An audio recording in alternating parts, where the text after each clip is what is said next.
Só quem já provou a dor, quem sofreu se amargurou, viu a cruz e a vida em tons reais. Quem no certo procurou, mas no errado se perdeu, precisou saber recomeçar.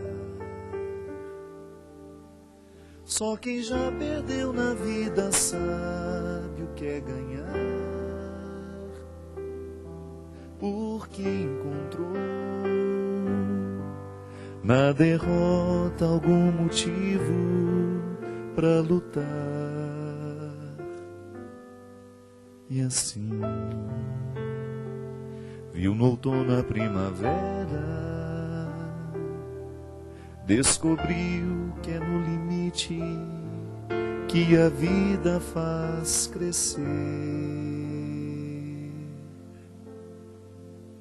que o verso tem reverso, que o direito tem o avesso, que o de graça tem seu preço, que a vida tem contrários e a saudade é um lugar que só chega quem amou, e o ódio é uma forma tão estranha de amar,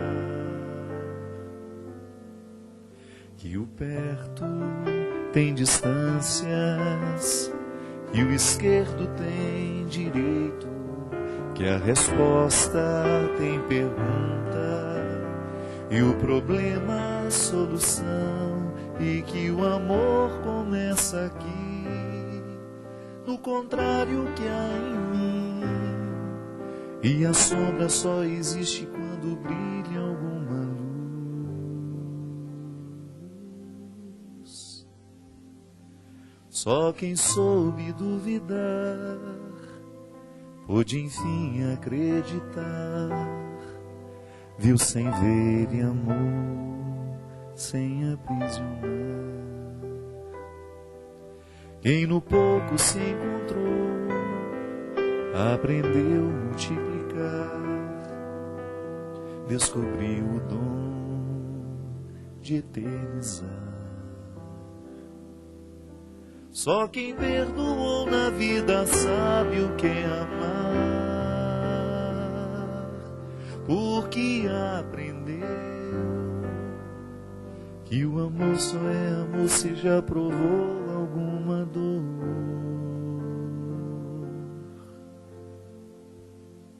Que o verso tem reverso, que o direito tem um avesso, que o de graça tem seu preço, e a vida tem contrários, e a saudade é um lugar, e só chega quem amou, e o ódio é uma forma tão estranha de amar,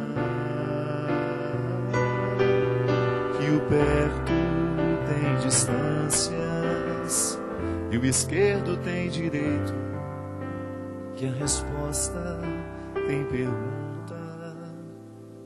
e o problema a solução, e que o amor começa aqui, no contrário que há em mim, e a sombra só existe quando brilha alguma luz.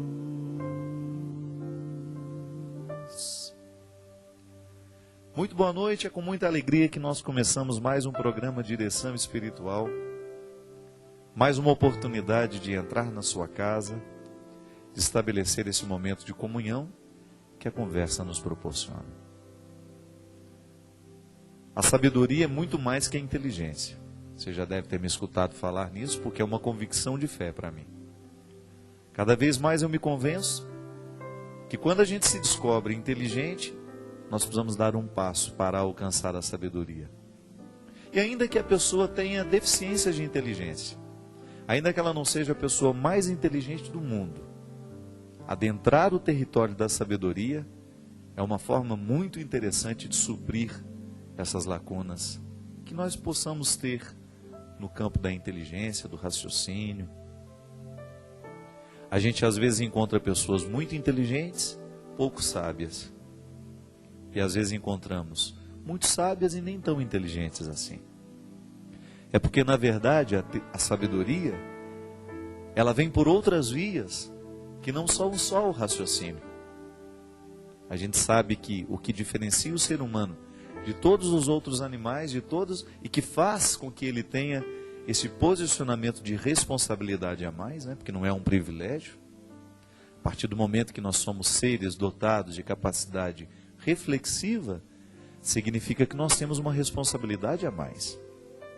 Jesus já nos ensinava que todo poder só tem sentido se ele for analisado a partir do serviço.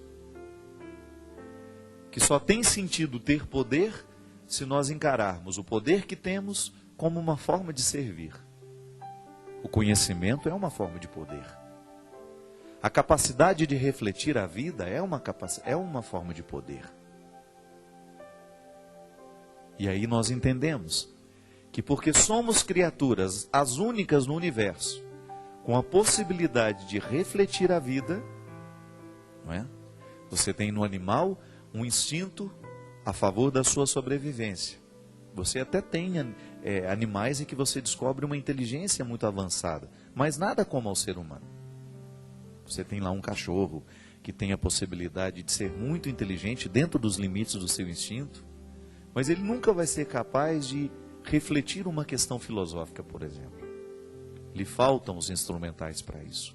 Só o ser humano é capaz de refletir a vida. E por isso que se espera tanto da gente. É por isso que o ser humano precisa cada vez mais ter uma postura coerente diante da vida, porque ele é capaz de refletir. E a sabedoria é este momento em que nós descobrimos que a análise que estamos fazendo da vida, ela não é muito comum. Ela ultrapassou os limites. Ela foi além do senso comum. O que é o senso comum? É aquilo que é comum a todos, né? É uma forma de você analisar uma situação a partir daquilo que é a totalidade. Mas geralmente é a pessoa sábia que quebra o senso comum. E a partir do momento que o senso comum foi quebrado, a humanidade tem condições de evoluir, porque alguém teve possibilidade de pensar diferente, de analisar diferente uma determinada situação. É aquilo que na filosofia nós chamamos de quebra de paradigma. O que é quebrar um paradigma? É você superar uma maneira de pensar, propondo uma nova forma mais elevada, que vai gerar um bem comum maior, que vai proporcionar ao ser humano uma oportunidade de crescimento. Essa música fala dos contrários. Eu me lembro que quando compus essa música, estava vivendo um tempo de muitos conflitos na minha vida. Estava fazendo um mestrado lá em Belo Horizonte, mestrado em Teologia Sistemática. Foi um tempo muito precioso na minha vida, de muitos estudos e de muitos conflitos.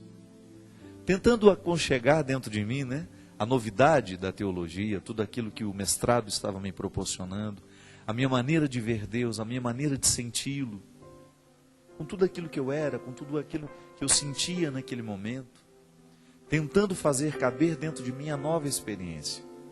E aí nasceu essa música, que é prima primeira da música Humano Demais, que nasceram praticamente na mesma época, na mesma semana. Músicas que são muito importantes na minha vida como um padre, no meu ministério de música, e que têm uma repercussão na vida das pessoas.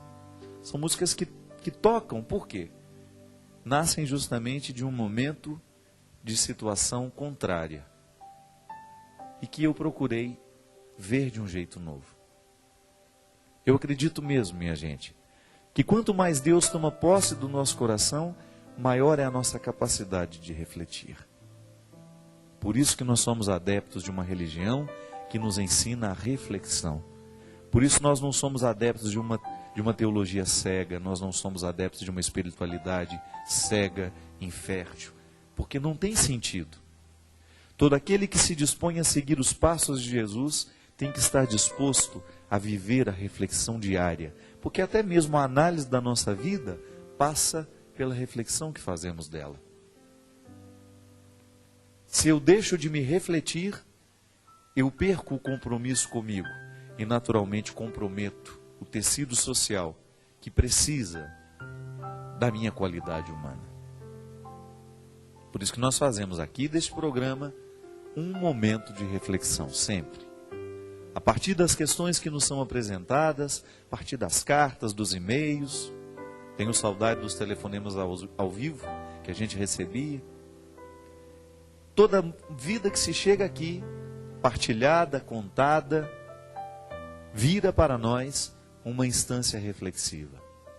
Que nós acreditamos nisso.